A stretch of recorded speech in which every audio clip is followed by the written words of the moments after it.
Good morning guys. Makaabono na kita ni guys. Kaninga naman ang panahon. So, shout out sa akong silingan. Si Angkol. Pabono kong kuan, pare. So, medyo kuha pa. Sunod adlaw pa siguro na. Abono ka dyan. Di pa man tayo balik. Di pa man tayo balik ng kumot. So guys, daghang kayo nagplano mag-abono guys, gumikan sa gagana sa panahon.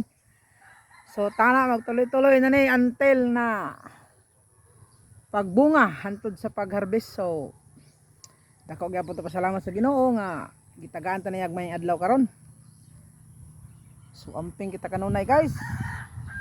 Ako guys naghuwat ko sa akong tao guys kay nakakuha naman ni sa ako ang kwarta, naka-advance naman. So mao ni akong pare. Tawagan nagpaingon dere.